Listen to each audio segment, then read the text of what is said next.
السلام علیکم ورحمۃ اللہ۔ حسن وہ ہے جس کا اعتراف سونکن کو بھی ہو۔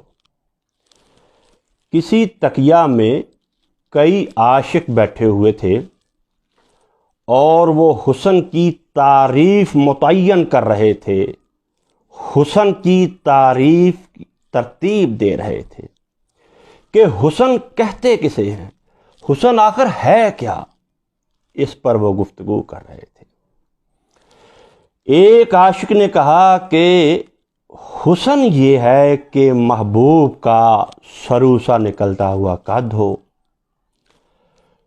چاندنی سا کھلتا ہوا رنگ ہو، گنگور گٹا جیسے بال ہوں، ہرنی جیسی آنکھیں ہوں، پتلی کمریا ہو، شیریں کلام ہو۔ دوسرے کونے سے ایک عاشق بولا، یہ لمبی چوڑی باتیں چھوڑو، یہ الفاظ کے پیچ چھوڑو، یہ کتب خانہ چھوڑو، حسن کی دو حرفی تعریف یہ ہے کہ حسن وہ ہے جس کا اعتراف سونکن کو بھی ہو۔ اس نے کہا ساری کتابیں ایک طرف رکھ دو، یہ میرا مصرع، یہ میرا جملہ نوٹ کرو کہ حسن وہ ہے جس کا اعتراف سونکن کو بھی ہو۔ جس حسن کو سونکن مان گئی کہ واقعہ ہی یہ حسن ہے، بس وہ حسن ہے۔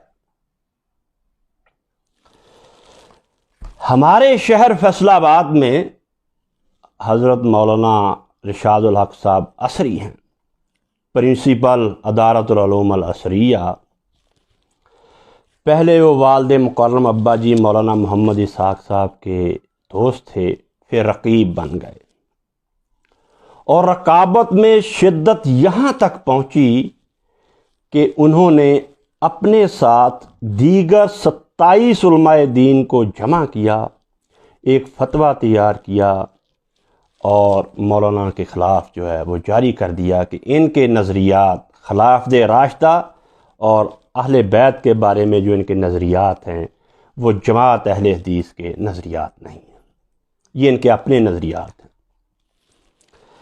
مگر یہی حضرت الشیخ جب الاعتصام میں جو جمعیت اہل حدیث کا مرکزی مجلہ ہے، اس میں حضرت مولانا کے خلاف جو مضامین لکھتے ہیں، تو پہلے مضمون میں شروع میں ہی انہوں نے اس بات کا اعتراف کیا، اور حضرت مولانا ارشاد الحق عصری صاحب نے کھلے لفظوں سے لکھا کہ ہم مولانا محمد اسحاق صاحب کی ذہانت، ان کے وسعت مطالعہ اور ان کی خداداد یادداشت اور پھر سارے ذخیرے کا یادداشت میں محفوظ رہنا، اس کو ہم مانتے ہیں۔ اس بات کا اعتراف انہوں نے اپنے مضمون کے شروع میں کیا کہ ان کے وسعت مطالعہ، ان کی ذہانت کا ہم اعتراف کرتے ہیں۔ اسی لیے میں نے اس دل جلے اس عاشق کا یہ جو ہے جملہ پڑھا تھا کہ حسن وہ ہے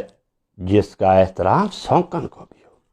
ہزاروں سال نرگس اپنی بنوری پہ روتی ہے، بڑی مشکل سے ہوتا ہے چمن میں دیدہ ور پیدا۔ حسن کے بارے میں، مولانا اسحاق صاحب کے حسن کے بارے میں دوسری گواہی اسی گروہ کے ایک نامور عالم دین حضرت مولانا واصل واسطی کی ہے۔ واصل واسطی مشہور اہل حدیث عالم ہیں اور وہ کئی کتابوں کے مصنف ہیں، عربی دان ہے، ان کے مطالعہ کی حدود بھی کافی پھیلی ہوئی ہیں، اور جمعیت اہل حدیث کے حلقہ میں ان کا ایک احترام ہے، ان کا نام عزت سے لیا جاتا ہے۔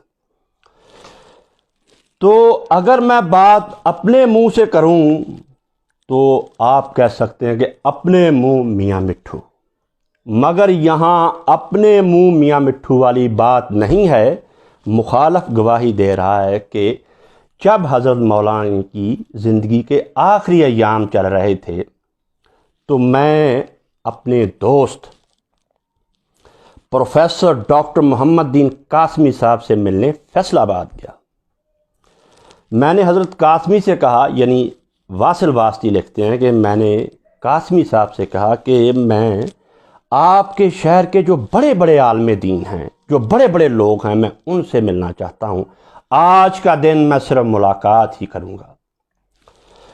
تو قاسمی صاحب نے ان کے لیے فون کیا اور ٹائم لیا مولانا ارشاد الحق صاحب عصری سے، مولانا محمد اسحاق صاحب سے اور مفتی زاہد صاحب سے، جامعہ اسلامیہ احمدآبادیہ والے، اور لوگوں سے بھی انہوں نے ٹائم لیا، اور یہ سارا دن ملاقاتیں کرتے رہے۔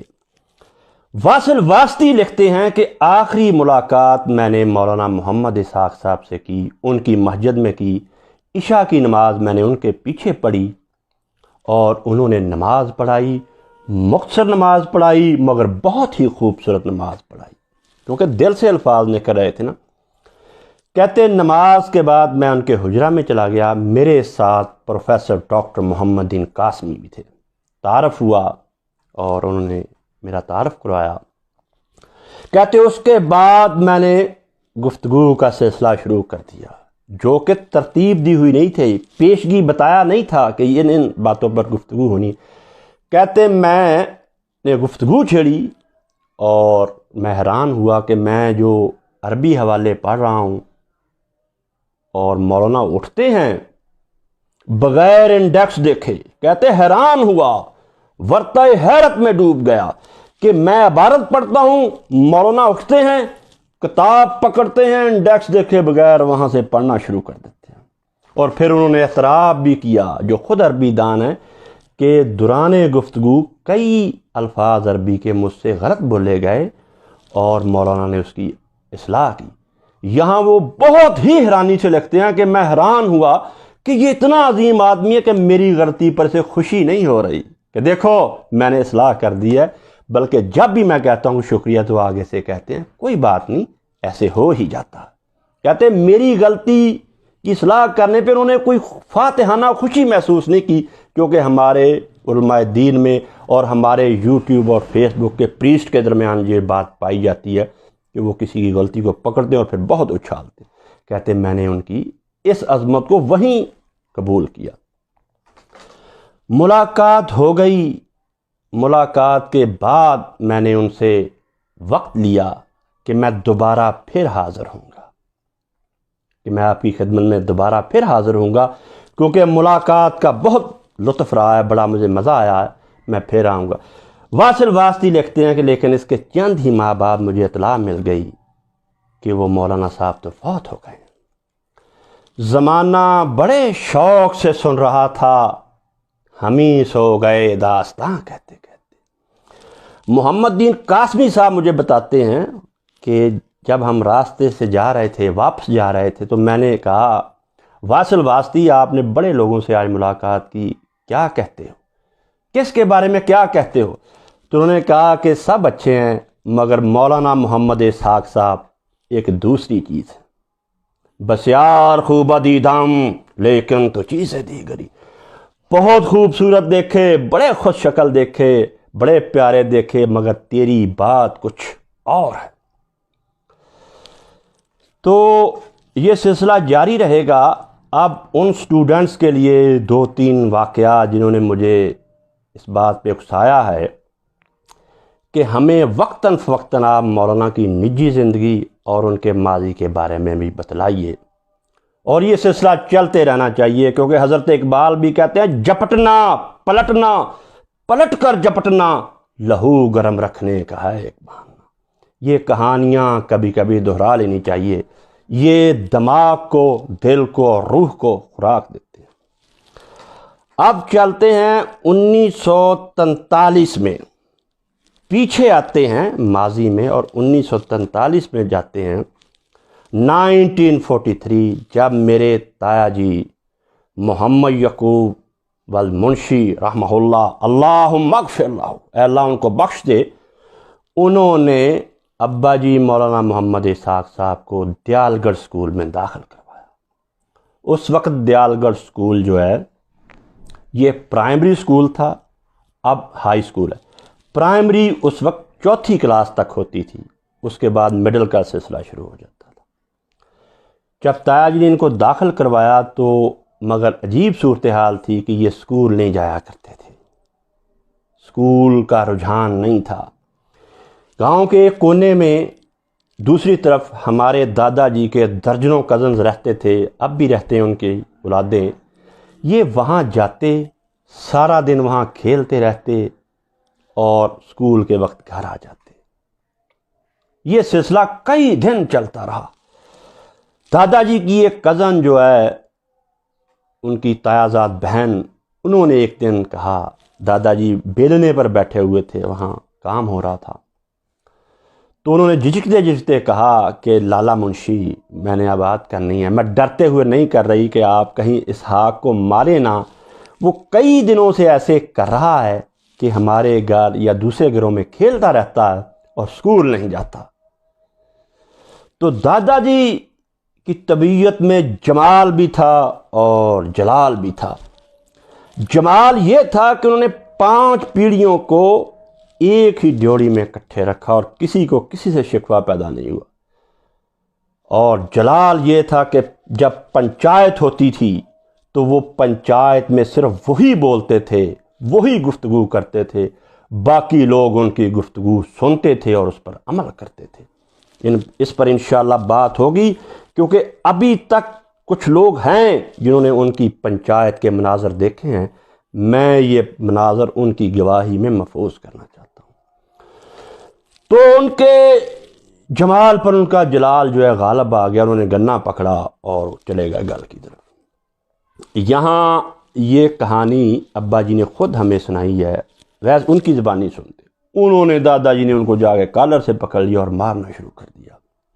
تو مولانا ایک بار کہہ رہے تھے، نجی محفل میں ان کا گفتگو کرنے کا بڑا پر لطف، پر اثر اور دلچسپ انداز ہوتا تھا۔ میں خیر ویسے بات تو نہیں کر سکتا، چلو انگلی کٹوا کے شہیدوں میں شامل ہوتا ہوں۔ تو کہے جا رہے تھے، یعنی ہم کو بات سنوا رہے تھے کہ میاں نے، یعنی ہمارے دادا جی نے مینوں بہت ماریا، مینوں برا حال کرتا، میں مردہ بچیا۔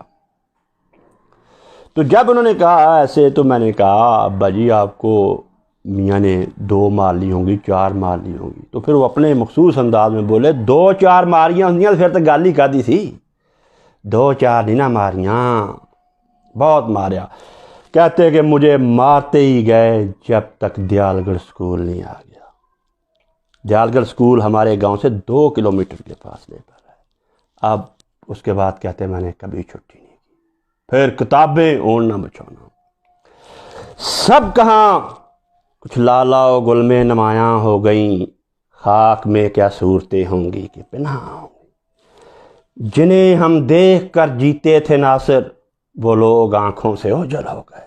اللہم تجاوز عن آبائنا و امہاتنا، یا اللہ تو اپنے کرم سے بخش دے ہمارے باپ کو، ہمارے دادا کو، ہماری ماں کو، ہماری دادی کو۔ باقی خوبصورت باتیں درمیان میں چھوڑتے ہیں دوستوں کے لیے، اگلی نشست کے لیے، مگر یہاں سے جمپ لگا کر پہنچتے ہیں 1983 میں، اور دوستوں کو یہ بات بتاتے ہیں، پیار کرنے والوں کو یہ بات بتاتے ہیں کہ 1983 آ گیا، 1983، جب جامعہ مسجد کریمیہ کے خطیب حضرت مولانا محمد عبداللہ محدث لائل پوری رحمۃ اللہ علیہ عمرہ کرنے اور اپنے ادارے کے لیے سعودی عرب میں 4 ماہ سے گئے ہوئے تھے، جدہ واپس آئے، جدہ سے احرام باندھا، دوبارہ مکہ جانے لگے، مگر احرام کی حالت میں 16 جولائی 1983 کو خال کے حقیقت سے جا ملے۔ حضرت مولانا علم کے دریا تھے، علم کے سمندر تھے، صوفی بصفا تھے اور سارے بزرگ تھے۔ مسجد کی انتظامیہ میں ہلچل مچ گئی، پریشان ہو گئے کہ اب اس پائے کا، اس لیول کا، اس مرتبے کا عالم کہاں سے ڈھونڈیں۔ کھنگال ڈالا سارا ضلع، سارا پاکستان، مگر انتظامیہ اور خصوصاً حضرت میاں عبد الواحد صاحب کی طبیعت مطمئن نہ ہوئی۔ جو بھی آتا خطبہ دیتا، میاں صاحب نفی میں سارا لاتے کہ نہیں، وہ بات نہیں ہے، ہمیں جس کی تلاش ہے یہ آدمی ایسا نہیں ہے۔ مولوی فقیر اللہ صاحب، آپ جانتے ہیں کہ جن کی کتابوں کا اعلان ابا جی خطبہ ثانیہ میں کیا کرتے تھے کہ مولوی صاحب یہ کتابیں لائیں، وہ حضرت میاں عبد الواحد صاحب کے قریبی دوستوں میں سے آنا جانا تھا، اٹھنا بیٹھنا تھا۔ ایک دن انہوں نے کہا کہ میاں صاحب ایسے ایک گاؤں ہے 116 جیم بیراڑا ٹالی ارائیاں دا پنڈا، وہاں مولوی اسحاق صاحب ہیں، اگر آپ ان کو سن لیں، میرے نزدیک تو ان کا یہاں تک ہے کہ مطالعہ بہت زیادہ ہے، یادداشت ہے، لاکھوں شعر یاد ہیں، اور سارے بزرگ ہیں، نیک آدمی ہیں، فقیر آدمی ہیں، درویش ہیں۔ تو میاں صاحب نے کہا کہ پنڈا کتھے عالم ہوندے آ، مولوی فقیر اللہ نہ ہم نے تو نام بھی نہیں سنا۔ آئی گئی بات ہو گئی، پھر میاں صاحب نے جستجو کی، جس ہیرے کی انہیں تلاش تھی وہ ہیرا مل نہیں رہا تھا۔ آخر انہوں نے ایک دن کہا مولوی فقیر اللہ آپ نے ذکر کیا تھا کہ ایسے مولانا اسحاق صاحب ہیں، چلو چلتے ہیں، آج جمعرات کا دن ہے، گاڑی میرے پاس ہے، چلتے ہیں۔ چنانچہ مولوی فقیر اللہ صاحب اور میاں عبدالواحد صاحب گاڑی میں بیٹھے اور ہمارے گاؤں کی طرف روانہ ہو گئے۔ ہم اس وقت چھوٹے تھے، اسکول گئے ہوئے تھے، تو ابا جی جو ہے نا وہ چارہ لینے کھیتوں کی طرف گئے تھے، جو گاؤں کا مشرقی کنارہ ہے، جو ہی آبادی ختم ہوتی ہے ہمارا رقبہ شروع ہو جاتا ہے۔ تو جب گاڑی اس سڑک پہ چڑھی تو سامنے دیکھا کہ ابا جی آ رہے ہیں، تیمن باندھا ہوا ہے اور سر پہ جو ہے وہ پٹھے رکھے ہوئے ہیں چارہ، اور ہاتھ میں کتاب پکڑتے دھیرے دھیرے آ رہے ہیں، آہستہ آہستہ چلے آ رہے ہیں، سر پہ جو ہے وہ چارہ ہے اور ہاتھ میں کتاب ہے۔ مولوی فقیر اللہ صاحب نے کہا میاں صاحب وہ سامنے آپ بندہ دیکھ رہے ہیں؟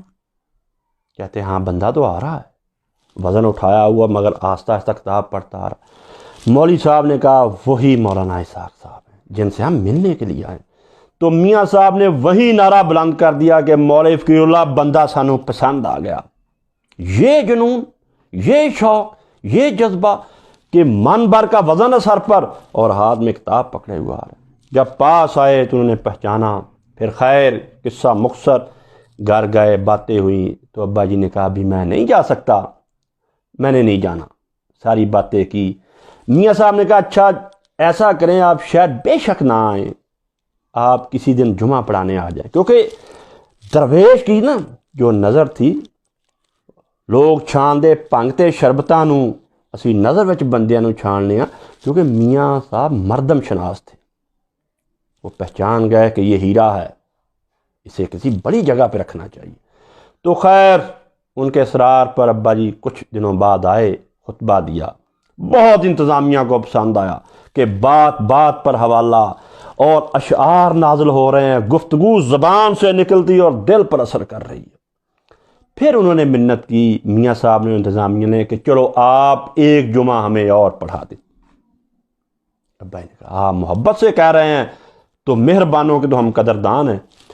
تو جمعہ ایک اور پڑھایا۔ خیر جب انہوں نے بہت اصرار کیا، محبت سے التجا کی، تو ابا نے کہا میں شہر آ جاؤں گا، میں آ جاتا ہوں شہر۔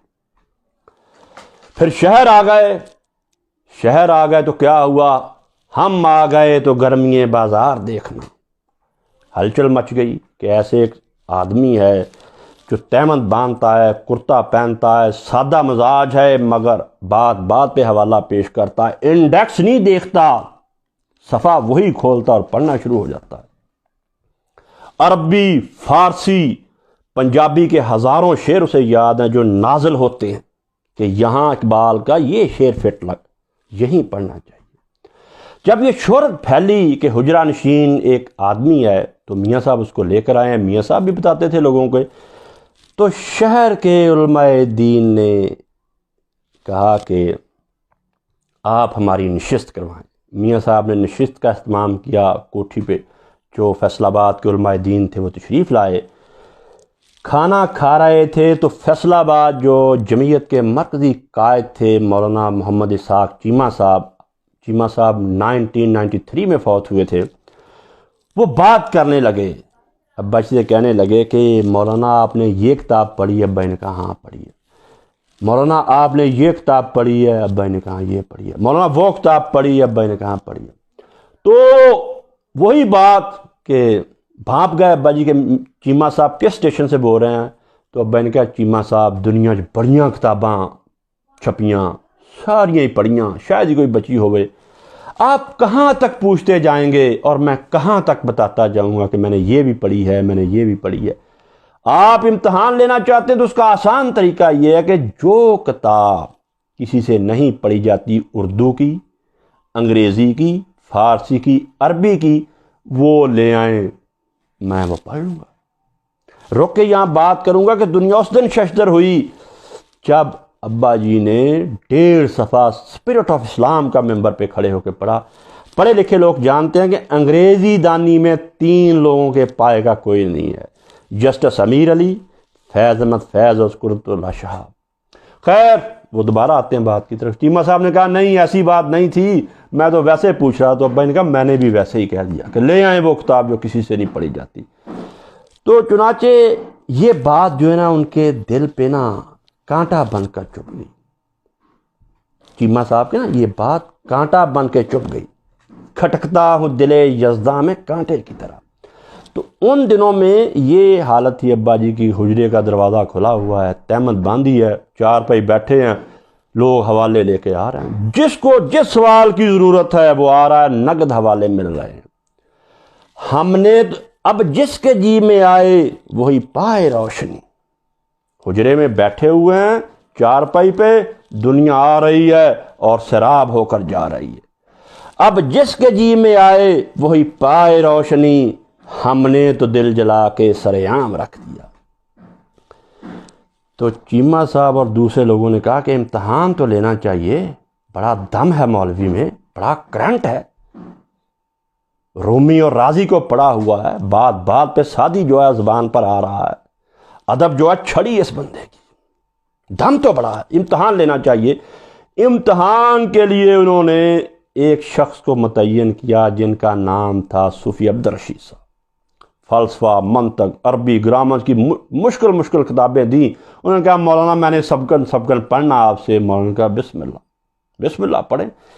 وہ صبح 9 بجے آ جاتے اور ظہر وقت پڑھتے رہتے۔ جب انہوں نے 2-3 مہینے گزرے، انہوں نے رپورٹ دی کہ وہ تو دریا بہہ رہا ہے، وہ تو ایک دریا ہے جس کا کنارہ نہیں ہے، وہ تو باد نسیم کا جھونکا ہے جس سے ہر کوئی مست ہو رہا ہے۔ اب اور مشکل کتابیں دیں۔ انہوں نے کہا یہی مشکل تھی جو آپ نے دے دی ہیں۔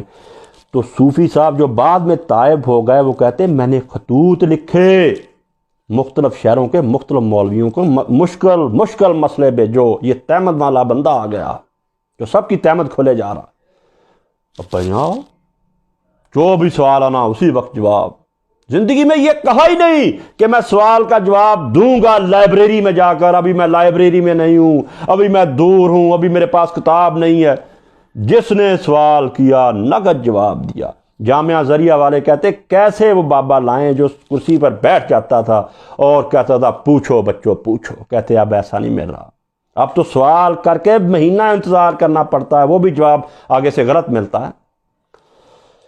تو وہ تائب ہو گئے اور انہوں نے کہا کہ میں نے سارے شہر کے لوگوں کو دیکھ لیا ہے، مشکل سوالات بھی مولانا صاحب مجھے معافی دیجئے، میں آیا تو اس غرض سے تھا مگر آپ کے دامن سے چمٹ گیا ہوں۔ واقعہ ہی آپ کے پاس علم ہے، ایسا علم جس کی کوئی وسعت نہیں، ایسی یادداشت کہ کبھی کمپیوٹر کو نہیں دیکھا کہ گوگل سے سرچ کرو، شاملہ دیکھو، وہی پرانے زمانے کی کتابیں جو انہوں نے زمانہ طالب علمی سے لی تھی وہی کھول کر وہیں سے موتی لوگوں کو نشاور کرتے رہے۔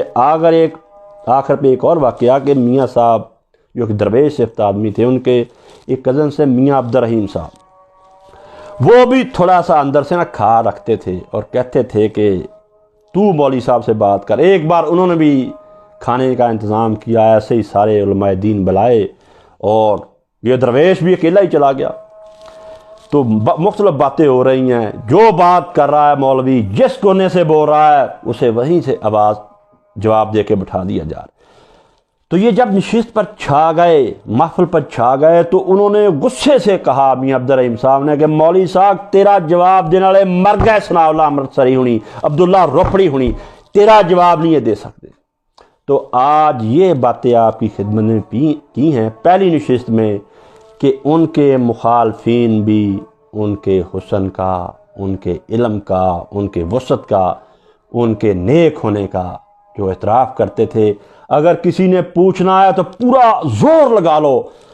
عبد المنان راسخ سائے کی طرح ان کے ساتھ رہے ہیں، صبح شام ہر وقت ان سے پوچھ لیں کہ وہ اخلاقی اعتبار سے کیسے تھے، ان کا اخلاق کیسا تھا، ان کا کردار کیسا تھا، ان کا مطالعہ کیسا تھا، وہ خود ہی بتا دیں گے۔ گو کہ اب دوسری صف میں کھڑے ہو گئے ہیں، مگر ابھی تک ان کی زبان سے کبھی برا لفظ نہیں نکلا، کیونکہ وہ مانتے ہیں کہ وہ صاحب کمال تھے، صاحب جمال تھے۔ اللہ تعالی ہم کو اپنی حفظ و ایمان میں رکھے۔ السلام علیکم ورحمۃ اللہ۔ ہزار خوف ہو لیکن زباں ہو دل کی رفیق، یہی رہا ہے ازل سے قلندروں کا طریق۔ مواحد در پائے ریزی زرش، چے فولاد ہندی نہیں برسرش۔ امید و حراسش نہ باشد زکس، ہمیں است بنیاد توحید و بس۔ مواحد توحید پرست اور اللہ والا وہ ہوتا ہے جس کے قدموں میں سونے اور چاندی کا ڈھیر لگا دیا جائے اور اسے یہ کہا جائے کہ باطل کی اطاعت قبول کر لے، مگر وہ پہلے سے بھی زیادہ شدت سے باطل کی مخالفت کرے، یا اس کے سر پر لوہے کی تلوار بجلی بن کر چمکے اور اسے یہ ڈراوا دیا جائے کہ حق کے راستے سے منحرف ہو جا ورنہ تجھے مار دیا جائے گا، مگر موحد اور توحیدی پہلے سے بھی زیادہ قوت سے، طاقت سے حق کے راستے پر دوڑے۔ الغرض موحد کو، توحید پرست کو، اللہ والے کو کسی انسان سے کسی قسم کا لالچ نہیں ہوتا، یا اس کو کسی انسان سے، کسی انسانوں کی جماعت سے کسی قسم کا خوف نہیں ہوتا۔ کسی بھی عالم دین، کسی بھی دین کے مبلغ، کسی بھی جماعت کے قائد کے لیے سب سے بڑا فتنہ یہ ہوتا ہے، اس کے لیے سب سے بڑی آزمائش یہ ہوتی ہے، اس کا سب سے بڑا امتحان یہ ہوتا ہے کہ وہ اللہ کی رضا کی بجائے لوگوں کی رضا کے چکر میں پڑا رہے، وہ اللہ کی خوشنودی کی بجائے لوگوں کی خوشنودی کی خاطر بھاگ دوڑ کرتا رہے، اور لوگوں کو خوش کرنے کی خاطر سیاہ کو سفید اور سفید کو سیاہ کہتا رہے۔ یہ سب سے بڑا فتنہ ہے، اور اسی لیے حضرت مسیح علیہ السلام نے اپنے حواریوں سے کہا تھا کہ یہودیوں کے جو عالم کہتے ہیں قطعاً ان کی بات نہیں ماننی، کیونکہ یہ جو کہتے ہیں وہ کرتے نہیں۔ یہ وہ فتنہ ہے جس کی سرزش اور جس پر ڈانٹ اللہ نے اپنی ہر آسمانی کتاب میں نازل فرمائی کہ اس فتنے سے، اس آزمائش سے ڈر کے رہنا۔ بڑے بڑے لوگ اس فتنے کی رو میں بہ گئے، اس فتنے کے سلام میں بہ گئے، ٹاواں ٹاواں ہی کوئی بچہ۔ والد مکرم حضرت مولانا محمد اسحاق المجتہد رحمۃ اللہ علیہ کو اللہ رب العزت نے اس فتنہ، اس آزمائش اور اس امتحان سے دور، بہت دور رکھا۔ اس میں ایک تو اللہ کا فضل شامل حال تھا، دوسرا ان کے کردار کی مضبوطی، دنیا کی آسائشوں سے دوری، دولت پرستی سے نفرت، شہرت پرستی سے نفرت، یہ عوامل بھی شامل تھے، کیونکہ دولت پرستی کیا ہوتی ہے، شہرت پرستی کیا ہوتی ہے، بلے بلے واہ واہ کروانا کیا ہوتا ہے، اس کا انہیں علم ہی نہیں تھا۔ ہاں، یہ چیزیں انہیں بچپن میں ہی نصیب ہو گئی تھی۔ عزت کیا ہوتی ہے، اس کے نظارے انہوں نے بچپن میں ہی کر لیے تھے، کیونکہ جب وہ اسکول میں پڑھتے تھے تو گورنمنٹ ہائی اسکول چک جمرہ کے ہیڈ ماسٹر بھی ان کو دیکھ کر احتراماً کھڑے ہو جاتے تھے، اور گاؤں میں ان کے والد کے جو سلسلے تھے وہ بھی دیکھتے تھے کہ سب لوگ ان کے دروازے پر آ رہے ہیں اور فیض یاب ہو رہے ہیں۔ تو اس فتنے سے اللہ تعالیٰ نے انہیں محفوظ رکھا۔ یعنی میں کہہ سکتا ہوں اور قسم بھی کھا سکتے ہیں لوگ کہ ایسا نہیں ہوا، پوری زندگی میں ایسا نہیں ہوا، ایک موقع بھی ایسا نہیں آیا کہ انہوں نے کہا ہو کہ بات تو یہ سچ ہے مگر میں بیان نہیں کروں گا کہیں لوگ ناراض نہ ہو جائیں، کہیں لوگوں کے ماتھوں پر شکنیں نہ پڑ جائیں۔ یا ایسا بھی نہیں ہوا انہوں نے کہا ہو یا سوچا ہو یا موقع آیا ہو کہ بات تو یہ غلط ہے، چلو بیان کر دیتے ہیں، لوگ خوش ہو جائیں گے، جماعت خوش ہو جائے گی، ایسا موقع بھی نہیں آیا۔ اللہ تعالیٰ نے ان کو لوگوں کی خوشنودی سے بہت دور رکھا، کسی جماعت کی خوشامد سے بہت دور رکھا، کسی سرمایہ دار کی خوشامد سے اللہ نے ان کو بہت دور رکھا۔ ایسا بھی نہیں ہوا ان کا چہرہ جو باہر تھا وہی اندر تھا۔ ایسا بھی نہیں ہوا کہ انہوں نے لوگوں سے کہا ہو کہ اب کیمرہ بند کرو، میں کوئی پرسنل بات کر رہا ہوں، اب کیمرہ نہ چلانا، میں ایسی بات کرنے لگا ہوں جو نشر نہ ہو جائے۔ نہیں، وہ موحد تھے، جو بات کیمرے کے آگے کہتے تھے وہی کیمرے میں پیچھے کہتے، جو حجرے میں کہتے تھے وہی ممبر پہ کہتے تھے۔ مولویانہ مکاریوں سے وہ بالکل آگاہ نہیں تھے۔ ایسی باتیں انہوں نے نہیں کبھی کی کہ یہ کیمرہ بند کرو، اب چلا لو۔ آئینے جواں مرداں حق گوئیو بے باکی، اللہ کے شیروں کو آتی نہیں رو بھائی۔ لوگ ریکارڈنگ کر رہے ہیں جس کا کہ انہوں نے خود کبھی نہیں کہا کہ میری ریکارڈنگ کرو۔ یہ ریکارڈنگ جو سلسلے اللہ نے شروع کر دیے ان کے، یہ ان سے پیار کرنے والے لوگوں نے خود ہی شروع کیے۔ انہوں نے آج تک نہیں کہا کہ شفیق میری ریکارڈنگ کرو، سہیل میری ریکارڈنگ کرو، ریکارڈنگ کر کے مجھے دکھاؤ میں کیسا لگ رہا ہوں۔ ایسے سلسلے انہوں نے نہیں کیے۔ اس کے باوجود ان کا ہر درس ریکارڈ ہے، ہر تقریر ریکارڈ ہے۔ یہ سب لوگوں نے کی ہے، اپنی مرضی سے کی ہے، ان کا اپنا کوئی سسٹم نہیں تھا۔ اس کے باوجود دنیا میں سب سے زیادہ ریکارڈنگ ان کی ہے۔ اسی لیے اقبال نے کہا ہے فطرت خود بخود کیا کرتی ہے لالے کی حنا بندی۔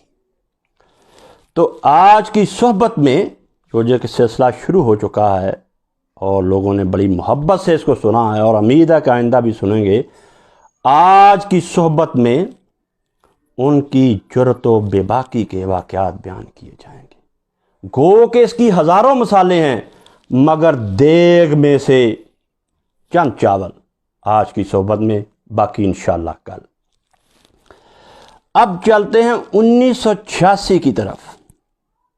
میں 5ویں کلاس میں پڑھتا تھا، تو گرمیوں کے دن تھے، میں اسکول سے گھر واپس آیا تو مسجد سے ہی پیوست ہمارا گھر تھا۔ جب میں دروازے پر پہنچا تو ظہر کی نماز ہو چکی تھی، تو میں نے سنا کہ مسجد سے آوازیں بلند ہو رہی ہیں، جو ہماری مسجد تھی وہاں سے آوازیں بلند ہو رہی ہیں، اور کوئی شخص بڑا اونچی اونچی بول رہا ہے، بس اسے دھاڑنا بھی کہہ سکتے ہیں۔ اور میں نے یہ بھی سوچا، اور یہ بھی میری آواز آئی کہ ابا جی بھی آہستہ آہستہ بول رہے ہیں، دھیمی آواز سے اس بندے سے بات کر رہے ہیں جو بڑی بلند آواز سے بات کر رہا ہے۔ کبھی کبھی ایسی بات کہتے ہیں کہ دلیل سے بات کرو میرے ساتھ۔ تو میں اندر چلا گیا، تو میں اب بھی مجھے یاد آ رہا ہے کہ محراب میں کھڑے ہیں، اس وقت تہمت باندھے تھے، سفید تہمت باندھا ہوا ہے، سفید قمیض، اور بڑے تحمل سے، بڑے وقار سے اور خوبصورتی سے کھڑے ہیں۔ کسی قسم کی گھبراہٹ نہیں ہے کہ میرے سامنے بندہ بات کر رہا ہے اور اس کے ساتھ جتھا ہے، میں نیا شہر میں آیا ہوں۔ وہاں جہاں تک مجھے یاد پڑ رہا ہے، ان کے ساتھ جو کھڑے تھے وہ مولوی فقیر اللہ صاحب تھے، جن کا ذکر کل بھی ہوا ہے۔ اور اگر میں غلطی نہیں کر رہا، کیونکہ مجھے اتنا ہی یاد ہے اور اتنا ہی یاد ہونا چاہیے جتنا کہ 5ویں کلاس کے بچے کو ہوتا ہے، تو مجھے یوں محسوس ہو رہا ہے کہ تصویر میں کہیں میرے بڑے بھائی الحاج میاں محمد قاسم صاحب بھی وہاں کھڑے تھے۔ تراویح پر گفتگو ہو رہی تھی، جو اونچی اونچی بول رہے تھے وہ اسحاق چیمہ صاحب تھے، جن کے بارے میں مولانا ارشاد الحق صاحب عصری مقالات کے 4تھے حصے میں لکھتے ہیں کہ اکثر ان پر چیمہ پن کا غلبہ رہتا تھا، اور جس وجہ سے وہ دوسرے لوگوں سے ترش باتیں کیا کرتے تھے، سخت باتیں کیا کرتے تھے، اور اکثر لوگ ان سے گھبرایا بھی کرتے تھے۔ اسی بات کو ذہن میں رکھ کر، اسی کلیے کو ذہن میں رکھ کر وہ ابا جی سے مخاطب تھے، اور تراویح کے بارے میں بات ہو رہی تھی، اور مجھے یہاں تک یاد ہے وہ تو کے لہجے سے بات کر رہے کہ تو اس طرح بیان کیتا، تو اس طرح بیان کیتا۔ تو ابا جی کہہ رہے تھے کہ چیمہ صاحب اونچی بولنے کا فائدہ نہیں ہے. اگر آپ کہہ رہے ہیں میں چیمہ تو چیمہ ہی ہوں گا، مگر میرے ساتھ دلیل سے بات کرو. مولوی فقیر اللہ صاحب جو وہاں کھڑے تھے ان کا بھی مجھے یاد آ رہا ہے کہ وہ کہہ رہے تھے چیمہ صاحب یہ تو کیا، ادب سے بات کریں جس طرح کہ مولانا صاحب کر رہے ہیں. مگر وہ منت اور سماجت کی بجائے اور ان کی آواز بلند ہو رہی تھی، کیونکہ لوگ گھبراتے تھے. میں دیکھ رہا ہوں کہ ہماری مسجد کی انتظامیہ بھی گھبرائی ہوئی کھڑی تھی کہ چیمہ صاحب آئے ہیں. تو میاں صاحب بھی وہاں تھے. تکرار جب بڑھ گئی، آواز جب زیادہ بلند ہو گئی تو وہ بھی تو کیے جا رہے تھے. تو مولوی فقیر اللہ صاحب سے یہ رہا نہ گیا، کیونکہ وہ صحیح ہمارے ابا جی کے بھائی تھے. ہمارے گھر میں وہ اسی طرح داخل ہوتے تھے جیسے گھر کا کوئی فرد داخل. وہ باتیں کرنے والے نہیں تھے کہ میں نے چشمے سے پانی پیا، میں نے نلکے سے پانی پیا، اور جب لڑائی کا وقت آیا تو ناداں گر گئے سجدے میں جب وقت قیام آیا. تو جب انہوں نے توہین کرنی شروع کی، تو کہنا شروع کیا، تو پھر مولانا فقیر اللہ صاحب کا ہاتھ ان پہ اٹھ گیا. لوگ لرز گئے کہ چیمہ صاحب اور فقیر اللہ صاحب نے تو تمانچہ رسید کر دیا. تو پھر وہ لپکے مولوی فقیر اللہ صاحب کی طرف. مگر مجھے یاد ہے کہ شاید انہیں جفا ڈالا میاں عبدالواحد صاحب نے یا میاں محمد قاسم صاحب نے. خیر ان کو ٹھنڈا کر کے بھیجا وہاں سے، منو ان کے اوپر پانی ڈال کے بھیجا، جس کا نتیجہ یہ ہے کہ وہ زندگی بھر دوبارہ ہماری مسجد میں نہیں آئے. اور حق گوئی اور بے باکی کا چرچا پورے شہر میں ہوا کہ مولانا اسحاق صاحب جو کہتے ہیں حوالے دیتے ہیں، اس پہ پہرا دیتے ہیں، اور 24 گھنٹے جو مسجد کا دروازہ ہے وہ کھلا ہوتا ہے. ایسا نہیں ہے کہ کلپ بنا کے چڑھا دیا اور بندہ مل ہی رہا کہ تو ہے کہاں، وہ کہاں ہے تیرا نمبر، کہاں تجھ سے ملے. بات کرتے ہیں تو بات کے پیچھے کھڑے ہوتے ہیں. اور مسجد کی انتظامیہ اور شہر کے دوسرے لوگوں کو پتہ چل گیا کہ انہیں دلیل سے قائل کیا جا سکتا ہے. یہ نہیں کہا جا سکتا کہ میں چیمہ ہوں، میں قریشی ہوں، میں انصاری ہوں. ایسی باتوں کا ان کے نزدیک رائج اتنا بھی وزن نہیں ہے، کیونکہ یہ بڑی ہنگامہ خیز زندگی گزار کر آئے. تو دوسرا واقعہ جس کا میں آج کی صحبت میں بیان کروں گا کہ موحد کی طرح انہیں کسی قسم کا خوف نہیں. زندگی میں انہوں نے کبھی کسی انسان سے، کبھی کسی جماعت سے، کبھی کسی جتھے سے خوف محسوس کیا ہی نہیں، اور جس کی وجہ سے وہ حق کہنے سے باز نہیں آئے. 91 کی بات ہے. آپ لوگ جانتے ہیں کہ جب سپاہ صحابہ کا طوطی بولتا تھا، شیعوں کے گھر، شیعہ حضرات کے گھر، شیعہ لیڈرز کے گھر چھاؤنیاں بن گئے تھے. رات کو بھی ان کی چھتوں پر جو ہے نا وہ پہرے دار گھومتے تھے. کوئی شیعہ نکلتا تھا تو آگے بھی گاڑیاں ہوتی تھی، پیچھے بھی ہوتے تھی، دائیں اور بائیں بھی. یہ زمانہ تھا، ہر کوئی ڈرتا تھا سپاہی صاحب. ہمارے گھر کے قریب بھی انہوں نے جلسہ کیا. وہاں محمد زبیر بٹ صاحب ہوتے تھے جو بعد میں جیل میں مرڈر ہو گئے تھے. بڑا انہوں نے شور مچایا، بڑی خاک اڑائی انہوں نے. تو جلسہ ہوا، نعرے لگ رہے تھے، کافر کافر شیعہ کافر، جو نہ مانے وہ بھی کافر. بندوقیں، کلاشن کوفیں، اتنے بندے اتنی کلاشن کوفیں. بعد میں انہوں نے ایک پمفلٹ تقسیم کیا جس پہ عنوان تھا کافر کافر شیعہ کافر، جو نہ مانے وہ بھی. میں وہ پمفلٹ لے کے گھر آ گیا. کیا لکھا یہ تو خیر مجھے نہیں پتا تھا. ابا جی نے اس پمفلٹ کو بڑے غور سے پڑھا، حسب سابق پینسل سے نشانات لگائے اور سنبھال کے رکھ لیا. اگلا خطبہ جب آیا، یعنی جمعے کا دن آیا، تو انہوں نے حسب سابق کتابوں کا ڈھیر لگایا. اس وقت ویڈیو نہیں بنتی تھی. خطبے کا آغاز ان الفاظ میں کیا کہ فاروقی اور اعظم طارق، یہ پمفلٹ آپ کی طرف سے تقسیم ہو رہا ہے، آپ میرے پاس آ جائیں یا میں آپ لوگوں کے پاس آ جاتا ہوں. وہاں انہوں نے ایک سخت جملہ بھی بولا کہ اگر حیا ہے میرے پاس آؤ یا اپنے پاس مجھے بلا لو، میں تمہیں بتاتا ہوں شیعہ کافر ہیں یا مسلمان. میں اس پہ بات نہیں کروں گا. میں یہ بات کروں گا کہ تم لوگوں نے جو یہ پمفلٹ تقسیم کیا اور گھر گھر پہنچایا اور آگ لگائی ہوئی ہے، اس میں ایک حوالہ بھی صحیح نہیں. اگر حوالہ صحیح ہے تو اس کی عبارت آگے سے کاٹی گئی ہے یا پیچھے سے کاٹی گئی ہے. یہ تمہاری جو کتابیں ہیں جو خود ہی مولویوں نے لکھی ہوئی ہیں، مولویوں کے آگے پیچھے نام بڑے لمبے چوڑے کر لیے ہیں، وہ کوئی نبی نہیں تھے جنہوں نے یہ کتابیں لکھی ہوئی ہیں 10 جلدوں والی، 12 جلدوں والی، یہ مولویوں کی لکھی ہوئی کتابیں ہیں۔ وہ مولوی کہہ رہا ہے کہ فلاں کافر ہے، فلاں مسلمان ہے۔ تو انہوں نے کہا کہ یہ سارا الف سے لے کے یہ تک تیرا پمفلٹ جھوٹا ہے، اللہ سے توبہ کر۔ پتہ نہیں انہوں نے توبہ کی یا نہیں۔ جب یہ خطبہ دیا تو ہمارے ادھر صاحب ہیں، وہ پولیس میں تھے اس وقت، تو انہوں نے کہا کہ ہن مسجد چ گولی چل جانی۔ جب انہوں نے دھواں دار زوردار خطبہ دیا تو وہ پولیس آفیسر کہنے لگے ہن اس مسجد گولی چل جانی۔ ابا جی کو جب پتہ چلا تو انہوں نے کہا گولی چل جانی ہاں تو اپنے کر رہا ہے، اتنے کی لینا ہونا؟ اگر مسجد چ گولی چل جانی ہاں تو اللہ دے بندے تو اپنے کر رہا ہے، اتنے تو کی لینا ہونا؟ وہ تینوں کہڑا سی نائی بھیج دے ہاں کہ تو ساڈے پیچھے آ کے جمعہ پڑھ۔ ہمارے بعد کہاں وہ وفا کے ہنگامے، کوئی کہاں سے ہمارا جواب لائے گا؟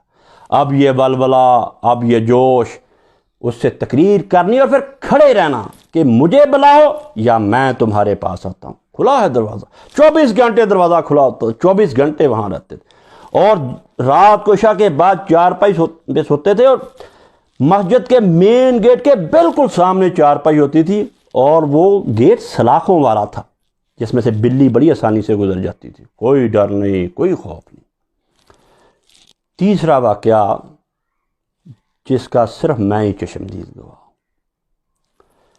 ہم تھوڑا سا مسجد سے دور چلے گئے تو کھانا ان کو پہنچایا جاتا تھا مسجد میں، کھانے کا کوئی ٹائم نہیں تھا، جب بھی پہنچا دیا، جب بھی کسی کو وقت ملا پہنچا دیا، کیونکہ زندگی بھر انہوں نے کھانے کا ٹائم رکھا ہی نہیں کہ یہ میرا کھانے کا ٹائم ہے، یہ میرا ناشتے کا ٹائم ہے، نہیں، جب بھی آ گیا۔ اگر نہ بھی کسی کو موقع ملا مجھے یا کسی بھائی کو تو گھر والوں نے کہہ دیا انہوں نے چائے پی لینی ہے، بس وہ چائے پی لی، بسکٹ کھا لیے، کھانے کا ذکر نہیں انہوں نے ساری زندگی کیا۔ اس پہ علیحدہ گفتگو ہوگی۔ تو مغرب کے بعد میں کھانا لے کے گلگشت کالونی سے آیا جامع مسجد کریمیہ میں، مغرب اور عشاء کا درمیانی وقت تھا، تو جب میں دروازے پہ داخل ہوا دیکھا کہ 2 چنگے تکڑے موٹے مولوی، اتنی لمبی داڑیاں اور برچھے حرام کھا پڑے ہوئے، تو میں یہ دیکھ رہا ہوں کہ ابا جی ان کو دھکے دے کے باہر نکال رہے ہیں کہ چلو چلو اپنا کام کرو، نکل جاؤ، یعنی دونوں کو، ان برچھوں کو جو ہے وہ ان کو نکال رہے ہیں۔ ان میں سے ایک جو زیادہ موٹا تھا اس سے میں نے پوچھا، اس کے ہاتھ میں ٹیپ ریکارڈر تھا، کہ کیا بات ہوئی؟ تو اس نے کہا کہ میں سپاہ صحابہ کا عہدیدار ہوں، یہ سپاہ صحابہ فلاں زون کا صدر ہے، تو ہم یہ کیسٹ لے کے آئے ہیں کہ مولوی صاحب دیکھیں آپ نے حضرت معاویہ کے بارے میں کیسی سخت باتیں کی ہیں۔ تو مولانا صاحب سن نہیں رہے، تو ابا جی ان سے کہنے لگے پھر میرے سامنے کہ میں نے جو کہا ہے مجھے پتہ ہے اور میں اس کا ذمہ دار ہوں، مجھے دوبارہ سننے کی ضرورت نہیں ہے۔ ان کو وہاں سے انہوں نے نکال دیا اور کہا کہ کسی عالم کو لے کر آؤ اگر مجھ سے بات کرنی ہے، میں نے جو بات کی ہے میں اس کا ذمہ دار ہوں۔ عزیزو، آج کی صحبت میں یہ باتیں کہہ دیں کہ انہوں نے کبھی بھی یہ بات نہیں کی کہ میری اس بات سے لوگ خوش ہوں گے یا میں کروں گا تو لوگ ناراض ہوں گے۔ اس آزمائش سے اللہ نے انہیں دور رکھا۔ یہ راستہ انہوں نے بڑے تحمل سے، بڑے غور سے اور بڑے اللہ کی مدد سے اپنایا تھا، اور بڑی آن، بڑی شان سے اس راستے پر چلتے رہے۔ انہیں دولت کی ضرورت نہیں تھی، انہیں شہرت کی ضرورت نہیں تھی۔ اگر ان چیزوں کے ان کے دل میں رائی جتنا بھی وزن ہوتا یا دل میں خواہش ہوتی تو وہ دنیا کے میدان میں بھی سب سے آگے تھے۔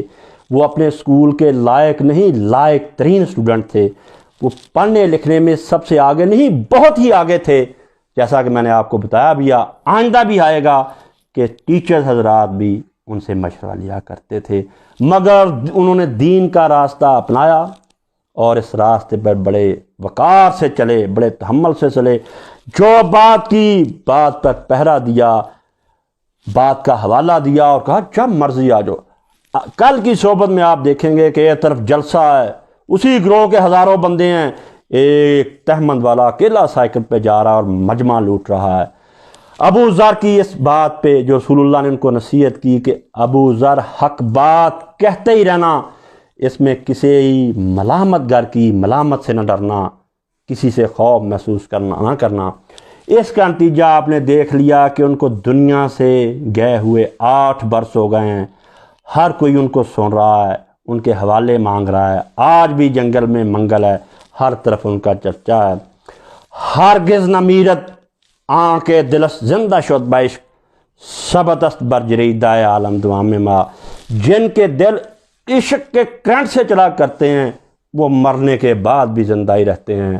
بلے شاہ سی مرنا نہیں، گور پیا کوئی اور، اللہ ہمارا حامی و ناصر۔ السلام علیکم ورحمۃ اللہ۔ نہ تخت و تاج میں نہ لشکر و سپاہ میں ہے جو بات مرد کلندر کی بارگاہ میں ہے۔ دنیا وچ ہاں بہت حیران ہویا، پیروں ساڈیوں لا زنجیر سائیں، بنا مرشداں راہ نہ ہاتھ آوے، دوداں باج نہ رجدی کھیر سائیں۔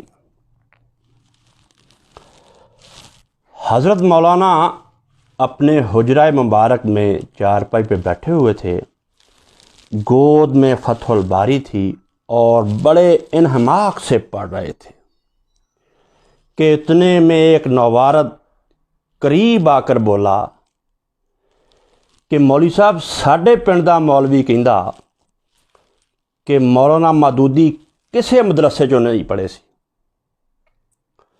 نوارد نے یوں ہی یہ بات کہی، مولانا نے اپنا چہرہ اقدس اٹھایا اور فی البدیہہ بولے، فی البدیہہ یہ جملہ منہ سے نکلا کہ کسے مدرسے جو نسی پڑھیا، اس سے تو سب کچھ پڑھ گیا۔ مولانا پہ ایک الزام، ایک تان کہ وہ کسی مدرسہ سے نہیں پڑھے تھے۔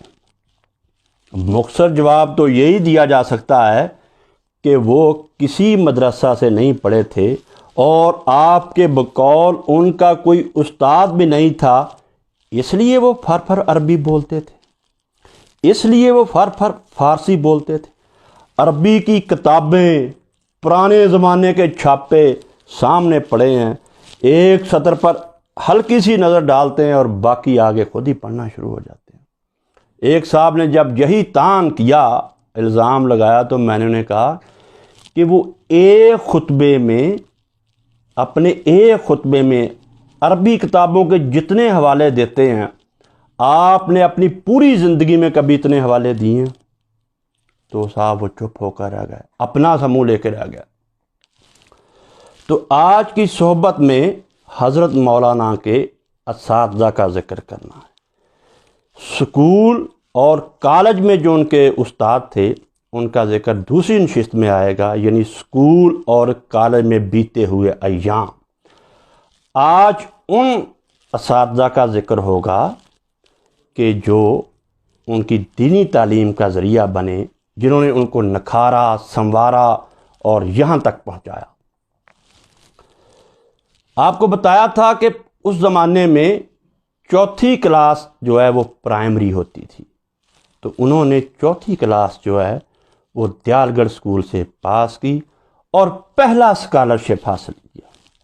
اسکالرشپ مل گیا اور خود بتایا انہوں نے کہ اسکالرشپ کے ڈاکومنٹس آپ کے تایا جی محمد یعقوب جو ہیں وہ دیال گڑھ پنڈ ہے ہمارے پاس ہی، ہمارا گاؤں ہے 116 جیمبے، وہ ہے 118 جیمبے، وہاں گئے اور اسکالرشپ کے کاغذات لائے اور خود ہی انہوں نے فل کیے اور جمع کروائے۔ یہ پہلا اسکالرشپ تھا جو انہیں ملا، پھر تھرو آؤٹ وہ اسکالرشپ ہولڈر ہی رہے۔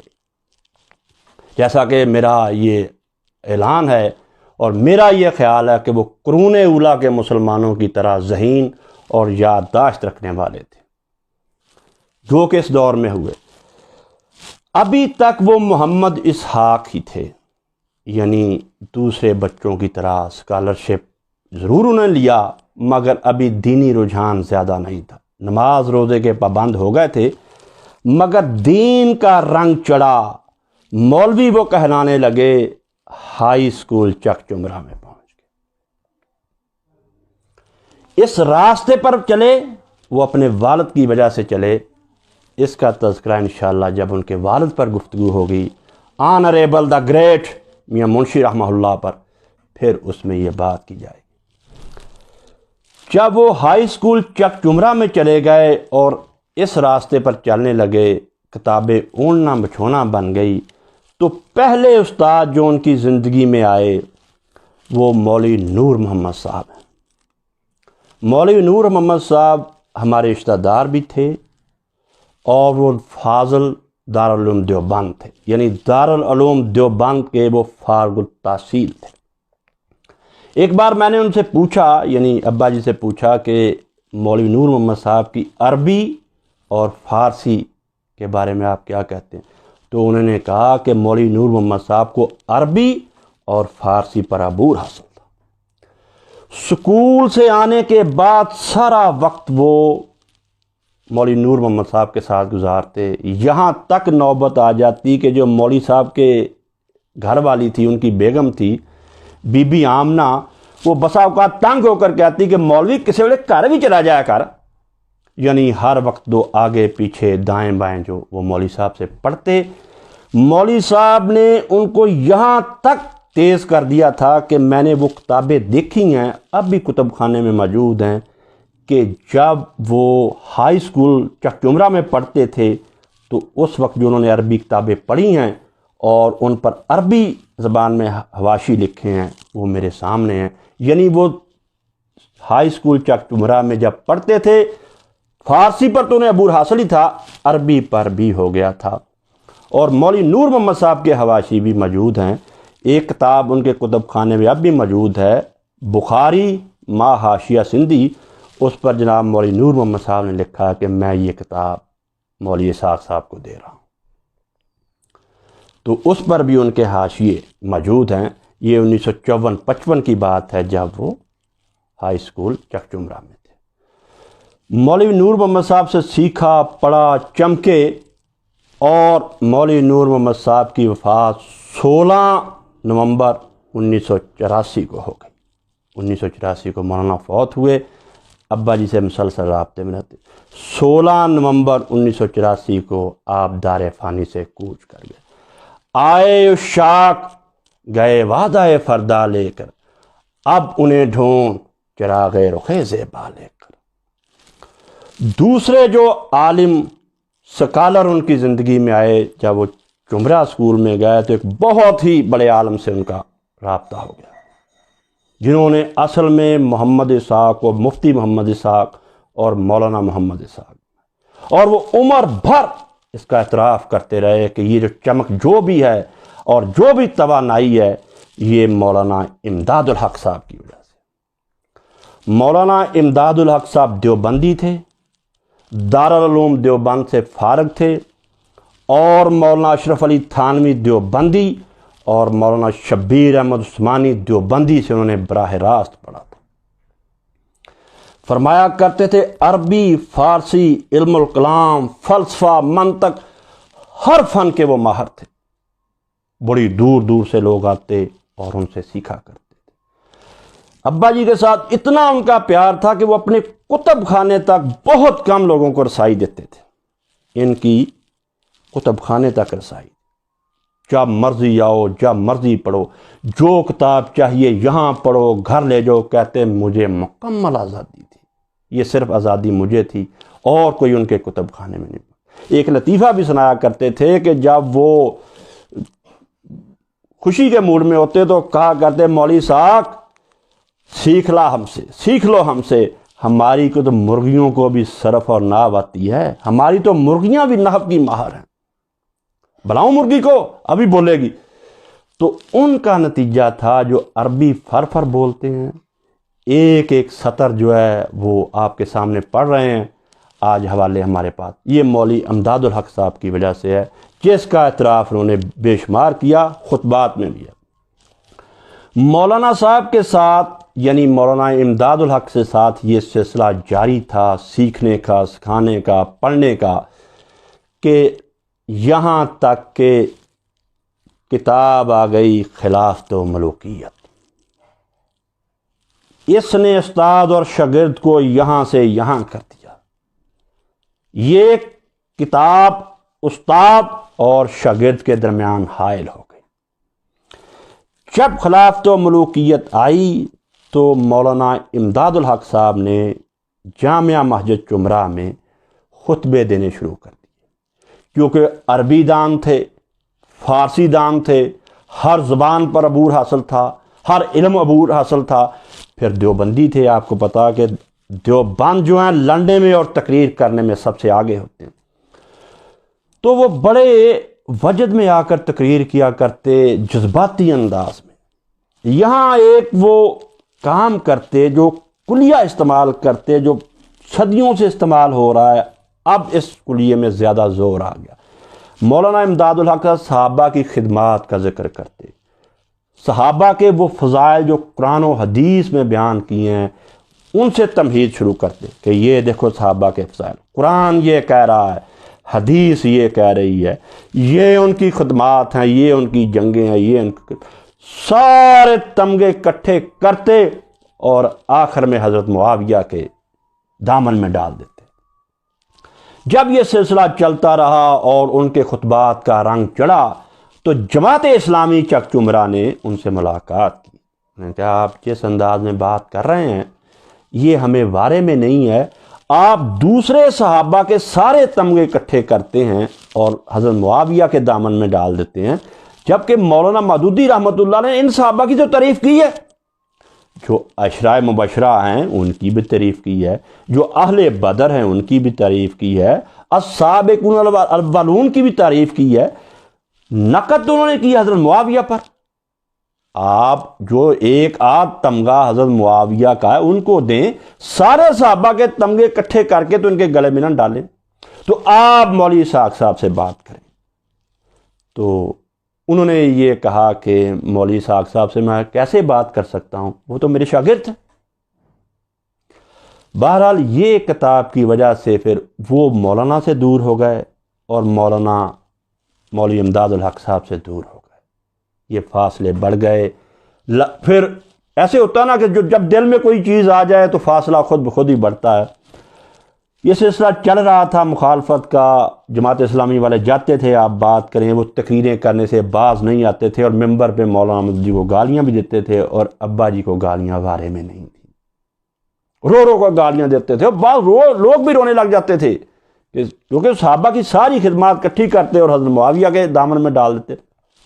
یہ سلسلہ چل رہا تھا، دشمنی بڑھ رہی تھی کہ اتنے میں جو اب کوہ نور ٹاؤن بنا، یہاں کوہ نور مل ہوتی تھی سینکڑوں کی، یہ لوگ گئے، انہوں نے چرچا سنا کہ چک چمرہ ایک چھوٹا سا شہر ہے، وہاں اتنا بڑا بزرگ بیٹھا، یہ پھر ان کو لے کر فیصل آباد آ گئے کوہ نور مل میں، یہیں وہ رہے، یہیں وہ فوت ہو گئے۔ اس کے بعد ان کی اولاد جو ہے وہ کراچی چلی گئی۔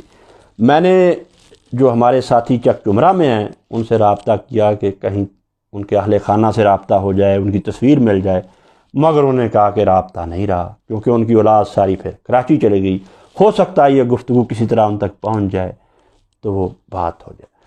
یہ تھے وہ استاد جن سے مولانا نے سیکھا اور پڑھا، اور یہ فن کے امام تھے۔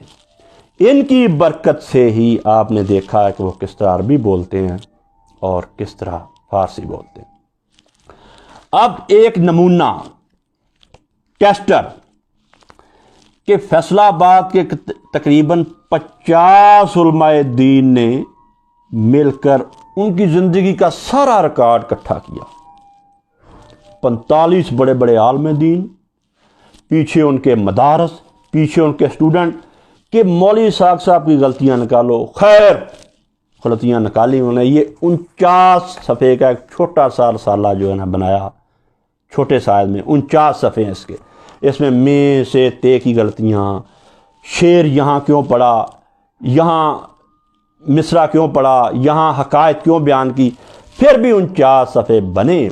اور جمعرات کا دن تھا جب یہ رسالہ 2012 میں تقسیم ہوا، سارے شہر میں عام تقسیم ہوا یہ رسالہ، ہر کتب خانے پہ رکھا گیا کہ رسالہ آ گیا، نام نہیں کسی کے رکھا۔ اس رسالے کی سب سے بڑی اخلاقی کمزوری یہ ہے کہ کسی کا نام بھی نہیں ہے کہ کس نے لکھا ہے، یہ چھپوایا کس نے ہے، پتہ کس نے، گمنام، ہر چیز پردے میں ہے۔ بڑا تقسیم ہوا۔ جمعے کے دن ایک ساتھی آیا، میں ان کا نام نہیں لوں گا ان کے لیے دشواری نہ بن جائے، تو وہ کہنے لگے، لیٹے ہوئے تھے ایسے نیم دراز تھے، کہ مولوی صاحب ٹاڈے خطاب کتاب لکھی گئی ہے، کل سارے شہر تقسیم ہوئی ہے۔ اٹھے اپنے مخصوص انداز میں، کہنے لگے کیڑی کتاب چھپ گئی، وہ کتنے تقسیم ہوئی جا رہی ہے؟ انہوں نے کہا کہ سارے شہر میں تقسیم ہوئی ہے، آپ بھی لیں۔ دیکھی پہلا ہی صفحہ ایسے نشان لگا، کہتے انا للہ و انا الیہ راجعون، انا للہ۔ میں تانوں ہمیشہ کہنا کہ ساڈے جڑے مولوی انہوں نے دو کتاباں خیال نہیں پڑھیاں، ایک قرآن شریف، ایک بخاری شریف۔ یہ دیکھ لو مجھ پہ لکھ دیا کہ مولوی اسحاق صاحب نے جھوٹ بولا، یہ واقعہ تو بخاری میں ہے ہی نہیں۔ تو انہوں نے کہا کہ یہ دیکھو یہ واقعہ بخاری میں 7 جگہ آیا۔ خیر انہوں نے آدھے گھنٹے میں نشان لگا کے اسی صاحب کو واپس کر دیا۔ وہ صاحب جو رئیس تھے اس گروہ کے، ان کے پاس گئے اور کہا یہ دیکھو مولوی اسحاق صاحب نے لالو لال کر دیتا۔ تو خود انہوں نے مجھے بتایا کہ وہ بھی سر پکڑ کے بہ گیا کہ ہم سے یہ بلنڈر ہو گیا، یہ بلنڈر ہو گیا کہ بخاری میں 7 جگہ۔ نتیجہ یہ نکلا کہ اگلے دن جمعہ فیصل آباد چھٹی ہوتی ہے، ہفتے کو ساری جگہوں سے یہ رسالہ واپس لیا، ہر جگہ سے اکٹھا کیا کہ لوٹا دو۔ اتوار کے دن میں گیا یہ رسالہ لینے، مجھے کسی بھی کتب خانے سے نہیں مل رہا تھا۔ یہ اسی آدمی سے میں نے ڈھونڈا، یار کہتا میں نے 2 لے لیے تھے، ایک آپ۔ یہ اللہ کی مدد سے آج ان کے ان اساتذہ کا ذکر ہو گیا جس نے قرآن، حدیث، فلسفہ، منطق، فارسی، عربی، پنجابی سیکھی، اور کس روانی سے بولتے، آپ کسی کو کہہ دیں ایک خطبہ اس انداز سے دے دے۔ یہ انداز بھی انہوں نے ہی متعارف کرایا کہ کتابوں کا ڈھیر ہو اور پڑھتے جو۔ یہ ڈھیر ایسے نہیں لگتا، یہ ڈھیر کوئی نہیں لگا سکتا، کیونکہ ڈھیر سے کتابیں نکالنی ہے اور ایسے پڑھنے شروع کر دینی عربی، فارسی۔ باقی آج تک اگر کسی ایسے نے کیا ہے تو آپ بتائیں۔ آخر پہ ظفر علی خان، اسلام کی فطرت میں قدرت نے لچک دی ہے، اتنا ہی یہ ابھرے گا جتنا کہ دبا دو گے۔ اللہ ہمارا حامی و ناصر۔ السلام علیکم ورحمۃ اللہ۔ درویش خدا مست، شرقی ہے نہ غربی، گھر میرا نہ دلی نہ صفاہاں نہ سمرقند، کہتا ہوں وہی بات سمجھتا ہوں جسے حق، نئے ابلہ مسجد ہوں نہ تہذیب کا فرزند، اپنے بھی خفا مجھ سے ہیں بیگانے بھی نہ خوش، میں زہر ہلاہل کو کبھی کہہ نہ سکا کاند۔ 1916 کی بات ہے جب بر صغیر پاک و ہند پر انگریز کا راج تھا، اور انگریز کے اس راج میں مسلمان جگیرداروں کا راج تھا۔ مسلمان جگیردار راج کر رہے تھے، دوسری طرف فقراء، درویش اور علماء دین انگریز سے برسرے پیکار تھے۔ وہ انگریز کو بر صغیر سے نکالنا چاہتے تھے، وہ انگریز کو اپنا دشمن سمجھتے تھے، اس لیے وہ انگریز کی بندوق کے دہانے پر تھے۔ جیلیں علماء دین سے بھر گئیں، کالا پانی میں علماء دین گئے، مالٹا میں علماء دین اسیر رہے۔ تو اسی زمانے میں انگریز کی عدالت تھی۔ انگریز اس بات پر بضد تھا کہ میری حکومت کے خلاف علماء دین تقریریں نہ کریں، کالم نہ لکھیں، کتابیں نہ لکھیں، لوگوں کو نہ بھڑکائیں۔ عدالت کے کٹہرے میں امام الہند مولانا ابو الکلام آزاد ایک مجرم کی حیثیت سے کھڑے تھے، اور وہ کہہ رہے تھے کہ جج صاحب، دنیا میں ہر چیز کا ایک نام ہے جس سے اسے پکارا جاتا ہے، برائی کا نام برائی ہے، میں برائی کو برائی کے نام سے نہ پکاروں تو اور کس نام سے پکاروں؟ جب تکرار بڑھ گئی، آوازیں بلند ہوئیں، انگریز کی طرف سے دھمکیاں اٹھیں، تو مولانا نے کہا میں سیاہ کو سفید کہنے سے انکار کرتا ہوں۔ حضرت اقبال اور حضرت آزاد کا یہ نعرہ حضرت مولانا محمد اسحاق المجتہد رحمۃ اللہ علیہ کی زندگی کی خوبصورت تفسیر ہے۔ یہ اشعار اور یہ نعرہ ان کی زندگی کی شرح ہے۔ پچھلے بیان میں نے کہا تھا کہ ان کی زندگی میں ہی کچھ لوگوں نے ایک 49 صفحے پر مشتمل گمنام رسالہ نکالا اور وہ پورے شہر میں مفت فری آف کاسٹ تقسیم ہوا۔ اگرچہ بعد میں مولانا نے جب اس میں غلطیاں نکالی تو انہوں نے فوراً اس کو چھپا لیا اور اس کی اشاعت روک دی۔ یہ رسالہ میرے سامنے ہے، اس کا پہلا صفحہ اور پہلی ہی سطر ہے: مولوی محمد اسحاق صاحب شیعہ مسلک سے تعلق رکھتے ہیں کیونکہ ان کے بیشتر خطبات ان کے شیعہ ہونے کی مخبری کر رہے ہیں۔ شیعہ کے ساتھ انہوں نے کیا کیا اور شیعہ حضرات نے ان کے ساتھ کیا کیا یہ تو اس گفتگو میں ہم آج دیکھ ہی لیں گے، مگر مخبری سے اندازہ ہوتا ہے جیسے آپ کو مخبری ہو گئی ہے، ہمیں بھی اس طرح مخبری ہو جاتی ہے کہ آپ لوگوں کے خطبات سے پتہ چلتا ہے کہ آپ لوگ اب اہل حدیث نہیں رہے، ناسبی ہو گئے ہیں، خارجی ہو گئے ہیں، مروانی ہو گئے ہیں اور یزیدی ہو گئے ہیں۔ بلکہ مخبری نہیں، کھلے عام پتہ چل رہا ہے کہ آپ اہل حدیثوں کا راستہ چھوڑ کر، اسلاف کا راستہ چھوڑ کر یزید پلید کے راستے پر چل چڑے ہیں، جو کائنات انسانی کا سب سے گندا انسان تھا۔ تو ایک الزام بھی لگاتے ہیں لوگ اور پروپوگنڈا بھی کرتے ہیں، اس بات کو مولانا کے دشمن ایک ہتھیار کے طور پر استعمال کرتے ہیں۔ یہ پروپوگنڈا، یہ الزام، یہ ہتھیار کیا ہے؟ وہ لوگوں کو کہتے ہیں کہ مولوی اسحاق شیعہ کے ایک مدرسہ میں پڑھاتے رہے۔ یہی ہم نے دیکھنا ہے کہ مولانا پڑھاتے رہے ہیں یا کہ نہیں۔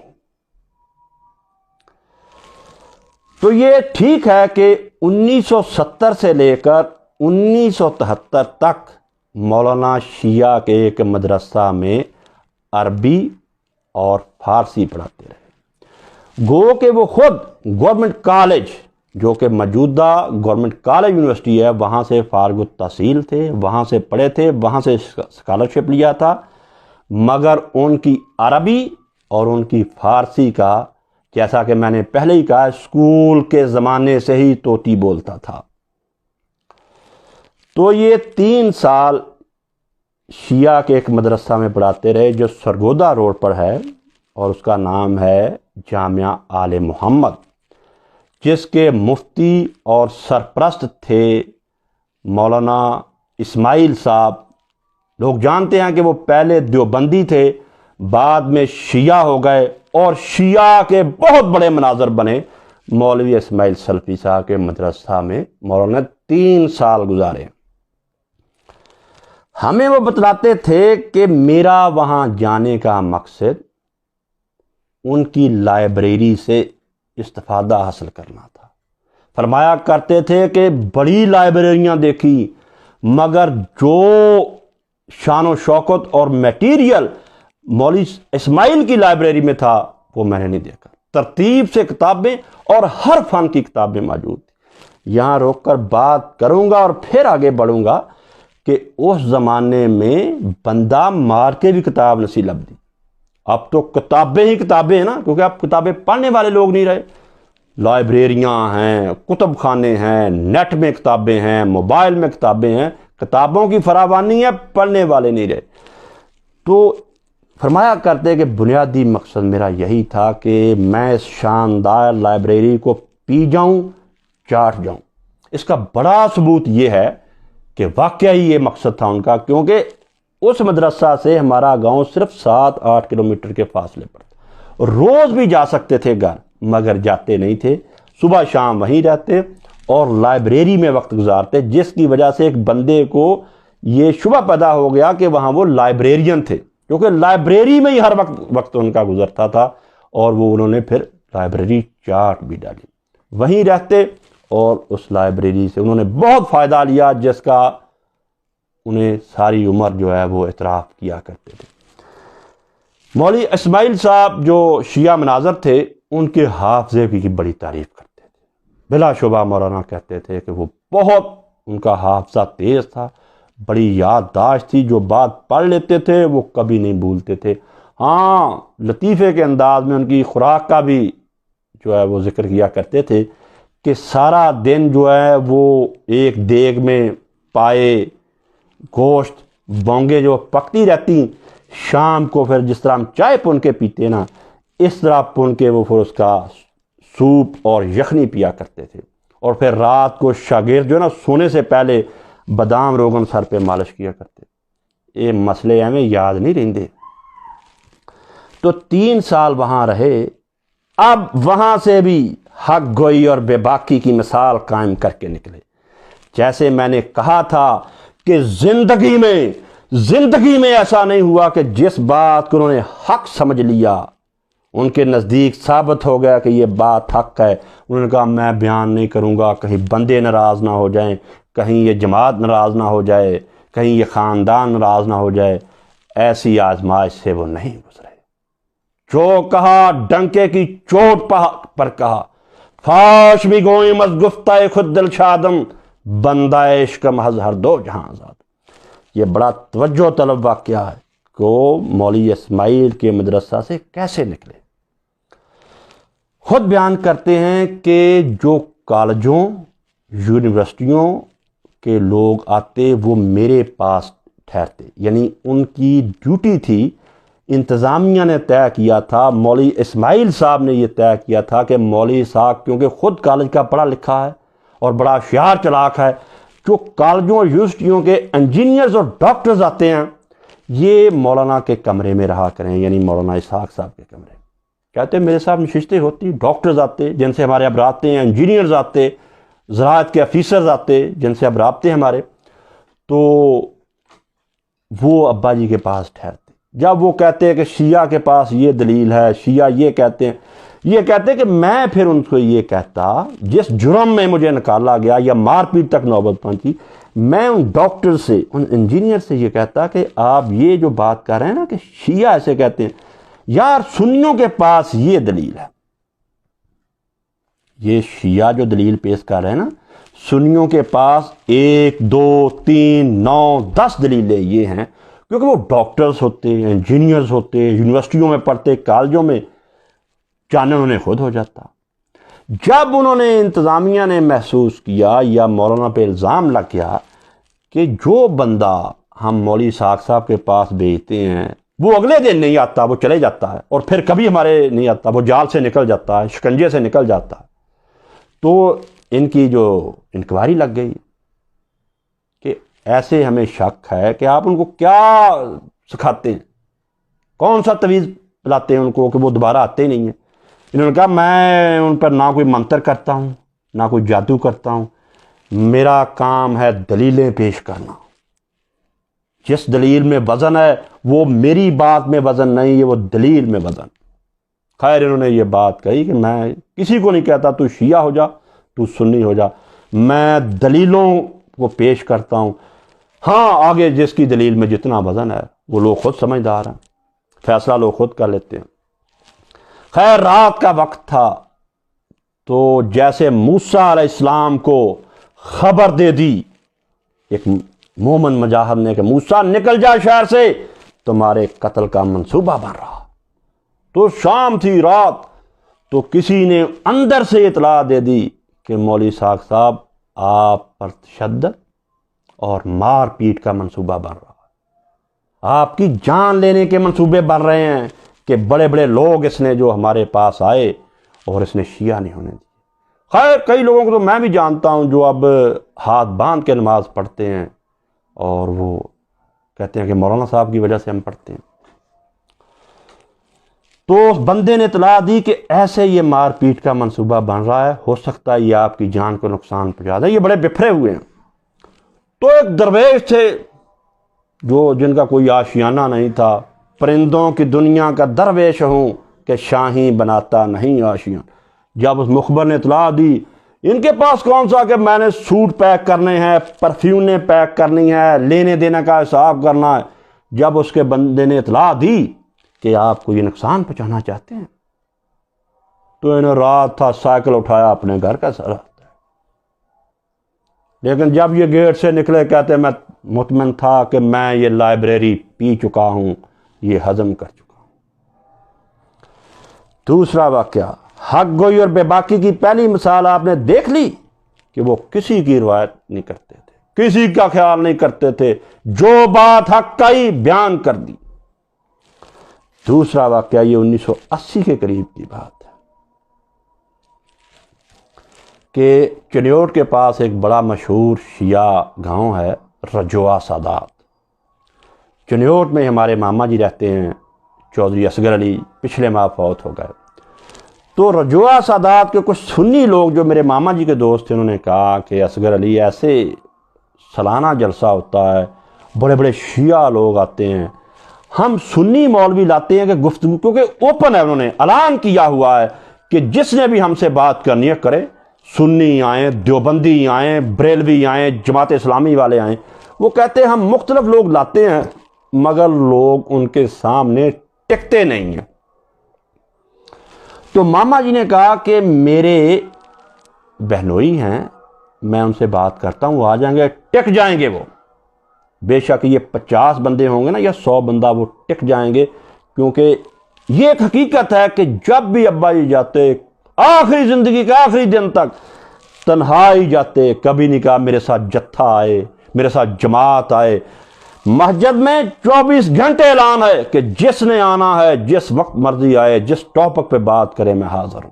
صدائے عام ہے یاران نقطہ داں کے لیے۔ تو بڑے حیران ہوئے، کہتے تنہا؟ کہتے ہاں وہ تنہا ہی آئیں گے، لیکن انشاءاللہ تعالی شیعہ مناظرین کے سامنے وہ ٹک جائیں گے۔ اقبال نے اسی لیے کہا نا، چڑھتی ہے جب فقر کی سان پہ تیغ خودی، چڑھتی ہے جب فقر کی سان پہ تیغ خودی، ایک سپاہی کی ضرب کرتی ہے کار سپاہ۔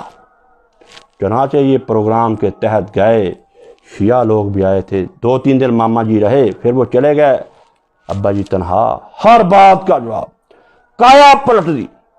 لوگ جو ہے نا، شیعہ بھی حیران اور سنی بھی حیران، جو بات کر رہے ہیں اس کا جواب ہو رہا ہے۔ حوصلے بڑھ گئے سنیوں کے، اور وہاں چوتھے دن شیعہ نے کہا، شیعہ جو لوگ تھے کہ ساڈا ککھ نہیں رہنتا اس مولوی صاحب، ساڈا دیوالیہ کر چھڑا، پانیوں پتھرے کر دیتا سانو انہیں۔ تو رات کا وقت ہے، سردیوں کی رات تھی، تو جو میزبان تھا، جو اس کے گھر ٹھہرے ہوئے تھے، وہ رات آیا، کہنے لگے کہ مولوی صاحب شیعہ تو بڑے غصے میں ہیں، بپھرے ہوئے ہیں کہ مولوی صاحب نے ساڈا کنڈا کر چھڑیا، ساڈا رہن ککھ نہیں دیتا۔ اسی کی جواب دئیے؟ ہم سے اب لوگ سوال پوچھ رہے ہیں وہ کہ مولوی صاحب کی اس بات کی دلیل دو، اس بات کی دلیل دو۔ تمہاری کتاب وہ اٹھاتا ہے، تمہارے سامنے پھینک دیتا، تم جو بھی بات کرتے ہو شیعہ کتب سے نکالتا ہے، ایسے کہتا ہے یہ دیکھو اپنی کتابیں تو پڑھ لو۔ تو کہتے لگا، میزبان کہنے لگا، مولوی صاحب میں کمزور آدمی ہوں، وہ آپ کو نقصان پہنچانا چاہتے ہیں۔ تو ابا نے کہا انہوں نے میرا نقصان کیا کرنا ہے، یہ بازو میرے آزمائے ہوئے ہیں، بہرحال جو کام تھا وہ بھی ہو گیا، بھائی تمہارے لیے مشکل نہ بنے، میں نکل جاتا ہوں۔ رات کے اندھیرے میں ہی نکل گئے۔ تو یہ الزام کی تردید بھی ہو گئی کہ شیعوں نے ان کو نقصان پہنچانے کی کوشش کی، نہ دیکھا کہ یہ شیعوں کے حق میں بات جا رہی ہے، یہ بریلویوں کے، یہ سنیوں میں، صرف یہی دیکھا کہ بات جو حق ہے اس کو کہا۔ دوستو زندگی میں یہی ہونا چاہیے، لوگ کبھی دوست بن جایا کرتے ہیں، کبھی دشمن بن جایا کرتے ہیں، کبھی اپنے بن جایا کرتے ہیں، کبھی بیگانے بن جایا کرتے ہیں۔ ان کی آنکھوں کی طرف نہیں دیکھنا چاہیے، ان کے ماتھے کی طرف نہیں دیکھنا چاہیے کہ ان میں کتنی شکنیں ہیں، بس اپنا کام کرو اور کرتے ہی جاؤ۔ حقیقت ابدی ہے مقام شبیری، بدلتے رہتے ہیں اندازے کوفی و شامی۔ اقبال کی اس دعا کے ساتھ ختم کروں گا، تیری بندہ پروری سے میرے دن گزر رہے ہیں، نہ گلا ہے دوستوں کا نہ شکایت زمانہ، گلے شکوے اور شکایتیں چھوڑ کر آؤ، محبت کی دعوت کو عام کریں۔ اللہ ہمارا حامی و ناصر۔ جی السلام علیکم ورحمۃ اللہ۔ یہ جو بھائی نے سوال پوچھا ہے کہ حضرت مولانا محمد اسحاق صاحب رحمۃ اللہ علیہ کس مدرسے سے پڑھے تھے، کس ادارے سے وہ فارغ التحصیل، تو میرے بھائی حضرت مولانا 1935 کو پیدا ہوئے، مشہور و معروف قصبہ چک جمرہ کے نام میں ہمارا گاؤں ہے، چک نمبر 116 جیم بیرا ٹالی۔ ہمارے والد صاحب مولانا اسحاق صاحب اپنے والد کی سب سے چھوٹی اولاد تھی، تو اس کے بعد حضرت مولانا نے جو تعلیم شروع کی وہ ساتھ ہی اسکول تھا جو اب ہائی اسکول بن گیا ہے، گورنمنٹ پرائمری اسکول دیال گڑھ، اس میں پڑھتے رہے آپ ابا جی۔ اس وقت چوتھی کلاس کو پرائمری بولتے تھے، فورتھ کلاس کو پرائمری بولتے تھے۔ وہاں سے ابا جی نے اسکالرشپ لیا، پہلا اسکالرشپ ابا جی نے وہاں سے لیا۔ تو اس کے ساتھ ہی ابا جی نے جو دینی تعلیم جو اثر ہو گیا ان کے والد صاحب کا، ہمارے دادا جی کا، تو آپ چمٹ گئے، میرے والد صاحب چمٹ گئے مولانا نور محمد صاحب کو رحمۃ اللہ علیہ، جو دارالعلوم دیوبند کے فارغ تھے۔ عربی، فارسی، پنجابی، اردو پر ان کو مکمل عبور حاصل تھا۔ ہمارے گھر کے پاس ہی وہ رہتے تھے۔ تو اسکول سے آنے کے بعد وہ ہمہ وقت ابا جی ان کے پاس رہتے، بعض اوقات ان کے گھر والے غصہ کر جاتے کہ صاحب کبھی تو اپنے گھر چلے جایا، جہاں وہ مولانا ان کے پاس جاتے۔ اس کے بعد ابا جی گورنمنٹ ہائی اسکول چک جمرہ میں چلے گئے، اس وقت اس کا نام تھا ڈسٹرکٹ بورڈ ہائی اسکول چک جمرہ۔ وہاں سے ابا جی نے 8ویں کلاس سے اسکالرشپ لیا، پھر وہیں سے میٹرک کیا، وہیں سے اسکالرشپ لیا الحمدللہ۔ تو وہاں خوش قسمتی یہ ہوئی کہ ابا جی کو اسکول میں بہت اچھے ٹیچر ملے، بہت اچھے ٹیچر ملے۔ احترام کا یہ حالت تھی، احترام کا یہ ہے ماحول تھا ابا جی کا کہ ہیڈ ماسٹر بھی ابا جی کو دیکھ کے اٹھ کے کھڑے ہو جاتے تھے الحمدللہ، احترام۔ اور اجازت تھی کہ مولوی تم اسکول میں، اس وقت ابا جی کو مولوی کہتے، تم اسکول آؤ یا نہ آؤ تمہاری حاضری لگے گی، تم نے صرف امتحان میں بیٹھنا۔ تو وہاں جو اسکول میں اساتذہ تھے وہاں سے ابا جی نے دسترس حاصل کی فارسی زبان۔ پھر وہ ان ٹیچرز کی، ہیڈ ماسٹر کی مدد سے جمرہ کی جو مرکزی مسجد تھی وہاں تھے مولانا امداد الحق صاحب دیوبندی رحمۃ اللہ۔ والد صاحب فرماتے ہیں وہ ہر فن کے ماہر تھے، بڑی دور دور سے دنیا ان سے سیکھنے آتی تھی۔ وہ دارالعلوم دیوبند سے فارغ تھے، اور وہ بہت قریبی شاگرد تھے مولانا شبیر احمد عثمانی دیوبندی رحمۃ اللہ علیہ۔ والد صاحب فرماتے ہیں وہ جو مولانا امداد الحق صاحب تھے عربی اس طرح بولتے تھے، اور ان کے دوسرے اہل خانہ بھی عربی اس طرح بولتے تھے جس طرح ہم پنجابی بولتے۔ تو کبھی کبھی پھر لہر میں آ کے کہتے مولوی صاحب ہماری تو مرغیوں کی نحو آتی ہے، آواز دوں میں مرغی کو، ابھی نحو پڑھنا شروع کر دے۔ تو یہ دو جو ہستیاں ہیں نا، ان سے ابا جی نے بہت سیکھا، عربی، فارسی۔ باقی میرے بھائی ٹیچر تو ایک ہی لیکچر دے رہا ہوتا کلاس میں، ایک کے 100 میں سے 100 نمبر آتے ہیں، دوسرا فیل ہو جاتا۔ یہ تو شوق کی بات ہے نا۔ حضرت مولانا جو کہ چراغ میں تیل ختم ہو جاتا تھا تو چاند کی چاندنی میں چلے جاتے تھے، اسی لیے آنکھوں کی روشنی جاتی رہی۔ یہ تو ہے مسجد میں بیٹھ جانا، کہتے اس وقت پتہ چلتا تھا جب فجر کی اذان ہو جاتی۔ یہ قابلیت کا بھی دخل ہوتا ہے، یہ شوق کا بھی دخل ہوتا ہے، یہ جنون کا بھی دخل ہوتا ہے۔ جنون کا یہ حالت تھا کہ جب وہ 26 سال کی عمر میں نمبردار کے ساتھ حج کرنے گئے تو ہماری دادی اور دادا رو رہے تھے اور کہہ رہے تھے نمبردار یہ مولوی کو تم لے کے جا رہے ہو، جو لڑکی ہم شادی، ہماری والدہ سے شادی ابھی ہوئی تھی، کچھ مہینے ہوئے، تو مولوی نے تو واپس ہی نہیں آنا، اس کو کتابیں جب نظر آ جانی ہیں تو اس نے نہیں اب پاکستان میں واپس آنا۔ جب چلے بھی گئے تو ہمارے دادا جی ہیر وارث شاہ، آپ ان کو حافظ بھی کہہ سکتے ہیں، کہ ہیر وارث شاہ کے بہت اشعار آزاد تھے انہیں، مولانا غلام رسول صاحب کے، شیخ سعدی کے، تو وہ شعر پڑھ پر روتے ہوتے تھے اور یہی کہتے تھے اب مولوی نے نہیں آنا، بس نکل گیا وہ بٹیرا، اب وہ پنچھی اب نہیں آئے گا۔ اس کو کتابیں نظر آ جانی ہیں، وہاں کتابیں مل جانی اس کو، اس نے نہیں اب پاکستان میں نہیں آنا۔ تو یہ شوق کی بات ہوتی ہے، ذہانت کی بات ہوتی ہے۔ آخری خطبہ ابا جی کا نکالیں، وہاں عربی فارسی اس طرح ہی پڑھ رہے ہیں جیسے نوجوان ہو، ایک بار میں نے پوچھا کہ آپ حافظ شرازی جو رومی اور دوسرے پڑھتے ہیں اشعار، یہ تو کتب خانے میں تو ایک بھی نہیں ہے کتاب، نہ سعدی کی ہے، نہ رومی کی ہے، نہ فیضی کی ہے. 726 شعر تو ابھی میں نے اکٹھے کر لیے ان کے خطبوں سے، رجسٹر بنایا ہوا، لے لے جس کو ضرورت ہے. تو انہوں نے کہا یہ بیٹا اس وقت ہی یاد تھے، یہ اس وقت یاد کر لیے تھے، سب حفظ تھے جب میں ہائی اسکول چک عمرہ میں پڑھتا تھا. اور کہا آپ تو کافی بھول گئے ہیں، عمر زیادہ ہو گئی ہے. تو اللہ تعالیٰ نے انہوں نے ایک بہت قیمتی ذہن دیا تھا، جس کی وجہ سے انہوں نے پرائمری میں اسکالرشپ لیا، مڈل میں بھی لیا، میٹرک میں بھی لیا، ایف اے میں بھی لیا. F A government college Faisalabad Dhobi گھاٹ سے کیا، جو اب یونیورسٹی بن گئی ہے. تو وہاں بھی ہلچل مچائی رکھی، جدھر گئے وہ ہنگامہ ہوتا تھا، شور. تو بڑی پرجوش زندگی گزاری، صاحب تقویٰ تھے. بچپن میں ہی ہمارے دادا جی کو عورتیں پنڈ کی کھڑی کر کے کہتی ہوتی تھی لالا منشی کوئی مولوی نو ہور کوئی کام نہیں، مسجد میں آ رہا ہے، مسجد سے جا رہا ہے، بس ایک نماز پڑھی دوسری. وہ اسی لیے پیدا ہوئے تھے، اس لیے کبھی نہیں یہ کہا، کبھی نہیں دیکھا کہ شاملہ سے دیکھو میرا یہ مسئلہ، کبھی نہیں کہا انٹرنیٹ سے دیکھو، نہیں، وہ چلتے پھرتے کتب خانہ. میرے بھائی جو اداروں میں پڑھے پھر رہے ہیں ان کو تو کچھ بھی نہیں آتا، یہ پڑھنے آتے تھے. جب شہر میں آئے تو مولوی اکٹھے ہو گئے سارے، کہ جیسے آپ نے سوال کیا کہاں سے پڑھے ہو، کون سی کتاب پڑھی ہے. تو بھائی نے فرمایا جو کتاب کسی سے نہیں نہ پڑھی جاتی ساکچی ماں، وہ لے آؤ میں پڑھ دوں گا تمہیں. تو اللہ تعالیٰ ان کو جنت میں جگہ دے. اور آپ نے جو سوال کیا ہے آئندہ بھی سوال کریں، میں حاضر ہوں. السلام علیکم. جب لوگوں کو بھیجتا ہوں نا، کیا کہتے ہیں، کوئی بھی آپ کی ویڈیو یا کوئی آپ کی کوئی بات کرتا ہوں، تو لوگ مجھ سے پوچھتے ہیں کہ آپ کدھر کے پڑھے ہوئے ہیں، آپ کے ٹیچرز کون ہیں. تو وہ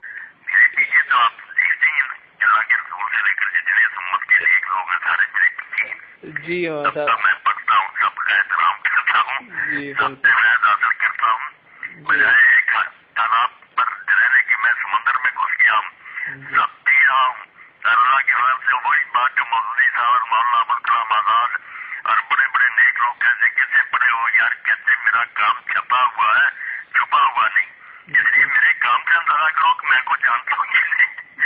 اتنے سارے جامعات سے میرے پاس آدمی اٹھ کر کے مجھ سے کتابیں پڑھتے گئے اور حیران ہوتے تھے کہ آپ کسی مدرسہ میں نہیں گئے اور یہ کتابیں جو ہمیں 10 سال ہو گئے پڑھتے عربی ہمیں نہیں آتی، آپ فوراً حل کرتے جاتے. تو یہ لوگ اللہ کے فضل کو بند کرنا چاہتے ہیں. بڑے بڑے نیک لوگوں پر یہ اعتراض یہ کرتے رہے وہ کسی سے نہیں پڑھا، وہ کسی سے نہیں پڑھا. کیوں نہیں پڑھا؟ یہ حوالے دیکھیں بات صاحب کے، جو حوالہ میں تو مجھے کیا انہوں نے دیکھنا، اس حوالے کو چیک کریں.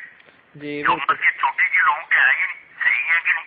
بالکل. پتہ نہیں مولانا صاحب، یہ پتہ نہیں کانسیپٹ کہاں سے ہے یہ. وہ نہیں ہدایت پا سکتی، وہ سمجھے دیکھتے رہتے ہیں، بالکل کچھ بھی نہیں آتا. جی نہیں، میں نے بیٹا یہ جب پڑھی نا کتابیں تو کچھ گنتی کے آدمی مجھے نظر آئے جن کا اللہ تعالیٰ نے ذہن وسیع کیا تھا.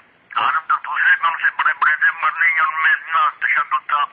ابن تیمیہ تھے، شاہ ولی اللہ ہے، ابن قیم ہے، امام غزالی ہے.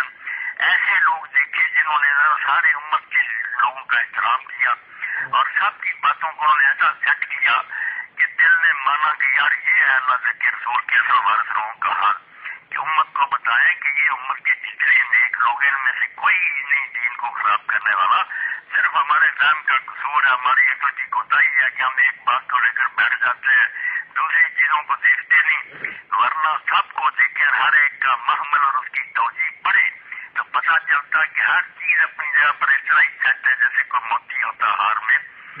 تو میں تو اللہ کا شکر گزار ہوں کہ کسی نیک بندے کے خلاف میرے دل میں کینہ نہیں. امت کے سب لوگ کسی گروہ میں سے بھی عالم گزرے، سب کا احترام، اور میں قدر کرتا ہوں کہ انہوں نے اپنے اپنے نقطہ نظر سے دین کی تشریح کی. کوئی پہلو کسی نے دیکھا، کوئی کسی نے دیکھا، نمایاں کیا دین کے سارے رخ جو ہمارے سامنے آئے. تو قدر کریں بجائے ان باتوں کے. جی نہیں، یہ تو دوسری بات ہے. میں ان کے لیے دعا کہوں، ٹھیک ہے میں زیادہ سمری ہوں مگر مجھے جو مل گئے وہ ایسے اللہ کے بندے تھے. میرے ایک استاد اللہ تعالیٰ برہم کے پھر وہ یہاں آ کر فوج میں لے آئے تھے کونور مل والے اور مولانا امداد باقی رحمۃ اللہ جو بندی عالم تھے. وہ الفاظ کہتے تھے کہ ساکھ ہماری تو مرغیاں نام کی عالم ہے، یہ سروناز کا ہماری مرغیاں اس کی عالم ہے. باقی وہ اس فن کے بہت بڑے امام تھے.